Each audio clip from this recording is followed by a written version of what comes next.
دل میں بٹھا لینی چاہیے کہ 8 فروری کو الیکشن ہو رہے ہیں سیریس ہو کے اس پہ کیمپین، اور اگر وہ تاخیر کریں گے اپنی پارٹیوں کو آرگنائز کرنے میں، اپنی الیکشن کیمپین کو ترتیب دینے میں، تو نقصان ہونی. اچھا بخاری صاحب، ایک اور رویہ ہم دیکھتے ہیں کہ جو نون لیگ ہے وہ یوتھ کو نہیں لا رہی ہے سامنے، جو ینگسٹرز ہیں وہ نظر نہیں آ رہے ہیں. ہمیشہ جو ہے کچھ سینئر جو کینڈیڈیٹ ہیں وہ ہوتے ہیں، سینئر قیادت میں سے ہوتے ہیں یا سینئر ہوتے ہیں جو اولڈ ایج ہوتے ہیں، ینگ پیپل کو وہ ایڈریس نہیں کر رہے. اس کی وجہ کیا ہے اور یہ کب کریں گے؟ دیکھیے، پہلی بات تو یہ ہے کہ نیشنل الیکشن جس کو آپ جنرل الیکشنز کہتے ہیں، اس میں کبھی بھی یوتھ براہ راست یعنی لینڈ نہیں کرتے ہیں. دیکھیے، جو ہم نے روایتی سیاست دیکھی ہوئی ہے اس میں یہ تھا کہ پہلے اسٹوڈنٹ یونینز ہوتی تھی جن کو کہتے تھے کہ یہ فیوچر لیڈرز کی نرسریز ہیں. پھر اس کے بعد دوسرا مرحلہ ہوتا تھا لوکل باڈی الیکشنز کا. لوکل باڈی الیکشن جو ہیں کئی بڑی جماعتوں نے کئی سال نہیں کروائے ہیں اپنے ہوتے ہوئے بھی، اس لیے کہ وہ نہیں چاہتے کہ وہ خود جو ہے وہ صرف پوسٹ آفس بن جائیں اور اختیار جو ہے وہ گراس روٹ لیول پر چلا جائے. اگر چلا جائے گا تو پھر وہ کیا کریں گے؟ تو ہمارے ہاں یہ بدقسمتی کی بات ہے کہ ہم نے جو بیسک انسٹیٹیوشنز ہیں جہاں سے گروم ہو کے لیڈرشپ پروونشل اسمبلیز میں اور نیشنل اسمبلی میں آتی ہے، وہ ہمارے ہاں ایلیمنٹ ہی ختم ہے. ایک موقع ضرور آیا تھا، وہ تھا 2018 میں کہ جب الیکشن جو ہے وہ پی ٹی آئی جیت گئی، جیسے بھی جیت گئی، تو خیال تھا کہ یہ خان صاحب جو ہیں یہ ینگ لوگوں کو سامنے لے کے آئیں گے، اپنی ٹیم کا حصہ بنائیں گے. لیکن وہ الیکشن کے بہت قریب اور الیکشن کے فوراً بعد وہی سیاست، روایتی سیاست جو ہمیشہ ہوتی تھی، الیکٹیبلز کو پہلے ملایا گیا ساتھ الیکشن جیتنے کے لیے، پھر انہی الیکٹیبلز کو اکوموڈیٹ کرنے کے لیے منسٹریاں دی گئی، وزارتیں دی گئی، سارا کچھ کیا گیا. اور وہ جو پارٹی کھڑی ہوئی تھی جس بنیاد کے اوپر نوجوان لوگوں کے، وہ سارے کے سارے اگنور ہوئے.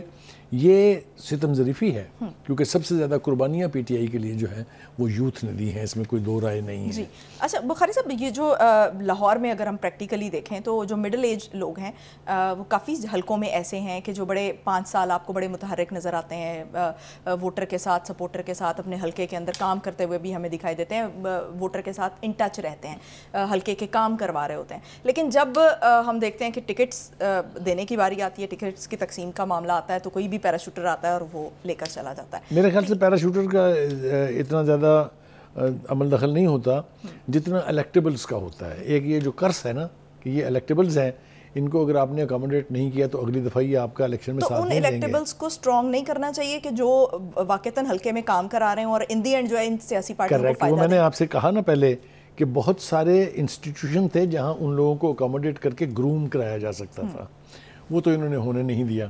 اور اتنی تعداد میں آپ کتنے لوگوں کو، کتنے ینگ لوگوں کو آپ کیبنٹ میں لے جائیں گے، چاہے وہ پروونشل کیبنٹ ہے چاہے وہ لوکل. پر پہلے اس کے لیے الیکشن جیتنا ضروری ہے. الیکشن جیتنے کے لیے جب آپ ٹکٹیں ایوارڈ کرتے ہیں تو تب پتہ چلنا چاہیے نا کہ کتنا اعتماد ہے آپ کو یوتھ پر. ٹکٹیں آپ پھر وہی ان بابوں کو دے دیتے ہیں اور وہی بابے پھر سامنے آ جاتے ہیں. پھر اس طرح تو یوتھ کی کبھی باری نہیں آئے گی. کریکٹ. لیکن میں پھر آپ سے کہوں کہ یوتھ کی باری ضرور آنی چاہیے. یوتھ ہی ہمارے مستقبل کے معمار ہیں. لیکن اگر آپ ان کو براہ راست پیرا ٹروپرز کے طور پہ جس طرح صحافت میں لینڈ کرتے ہیں لوگ، اس طرح لینڈ کرائیں گے تو وہ کوئی سروس نہیں کر سکیں گے پاکستان کی. Groom them through the process. ان کو چلیں گے آپ اسٹوڈنٹ یونین بحال نہیں کر سکتے، چھوڑ دیں. ان سے لوکل باڈی الیکشنز میں ان کو پارٹیسپیٹ کروائیں، الیکٹ کروائیں، ان سے 2-2 4-4 سال کام لیں، وہ گروم ہوں، وہ پھر آئیں گے تو وہ آپ کا ایسٹ بنیں گے. ٹھیک ہو گیا. یعنی کہ جو نرسریز ہیں ان کو اسٹرینتھن کیا جائے، دوبارہ سے جو لیڈرشپ جو ہے لیڈرشپ کریٹ کی جائے. اچھا بخاری صاحب، جو بلوچستان کا منظرنامہ میں جاتے جاتے ڈسکس کرنا چاہ رہی ہوں کہ جو سرفراز بگٹی صاحب ہیں وہ پیپلز پارٹی میں شامل ہو گئے، اس کے بعد آپ بلوچستان کا منظرنامہ کیا دیکھ رہے ہیں؟ دیکھیے، بلوچستان میں یدھ پڑنے والا ہے اور یدھ پڑے گا بٹوین پیپلز پارٹی اینڈ نون لیگ، جو روایتی ہے. پہلے بھی اگر آپ پچھلے الیکشنز اٹھا کے دیکھ لیں تو وہی ہوتا ہے. نواز شریف صاحب کوئٹہ گئے تھے تو آپ کو یاد ہے 30 کے قریب جو باپ پارٹی کے سارے لوگ تھے وہ شامل ہو گئے تھے. زرداری صاحب گئے ہیں تو آپ نے دیکھا رئیسانی ٹرائب کے لوگ بھی شامل ہوئے ہیں. اور اب بگٹی صاحب، یہ بھی ہم نے سنا ہے کہ سرفراز بگٹی صاحب کا مقابلہ کریں گے زین بگٹی صاحب جو نون لیگ کے ساتھ افیلیٹڈ ہیں. تو ایک ٹرائب کے اندر ہی ایک یدھ پڑنے والا ہے. اس کا نتیجہ کیا نکلے گا وہ بھی ہم دیکھیں گے. لیکن یہ ڈیولپمنٹس جو ہیں یہ ہمیشہ الیکشن کے قریب ہوتی ہیں. ٹلٹس ہوتے ہیں، لائلٹیز شفٹ ہوتی ہیں. دیکھنا یہ ہے کہ الیکشن کا رزلٹ کیا نکلے گا، کون کتنے پانی میں ہے یہ پتہ چلے گا تو الیکشن. بخاری صاحب یہ جو رئیسانی گروپ ہے یہ بھی ڈیوائیڈڈ ہے کیونکہ جو فرید رئیسانی اور وہ جو ان کے بھائی ہیں وہ دیکھیے پیپلز یہ بھی بہت پارٹی میں بڑی اور ٹرائب لشکری ہے, رئیسانی اور بہت بڑی ٹرائب ہے, جس طرح بگٹی ٹرائب بہت بڑی ٹرائب ہے وہ بھی ڈیوائیڈڈ ہے, اسی طریقے سے وہ بھی ڈیوائیڈڈ ہے. اس سے پہلے مریض وہاں کے بہت بڑے وہ تھے تو وہ بھی اسی طریقے سے لیڈرشپ ڈیوائیڈ ہوتی ہے. یہ ٹرائبس چونکہ بڑے بڑے انفلوئنشل لوگ ہیں, بڑے بڑی انفلوئنشل ان کے ایریاز ہیں, علاقے ہیں, اس لیے یہ اونچ نیچ ہوتی رہتی ہے وہاں پر. لیکن جیسا میں نے کہا کہ یہ ساری جو شفٹنگ آف لائلٹیز جو ہے یہ پروسیس مکمل ہو جائے گا جب ٹکٹیں ایوارڈ ہو جائیں گی, پھر اس کے بعد دیکھنا یہ ہے کہ کون کتنے پانی میں ہے. Let us wait and C.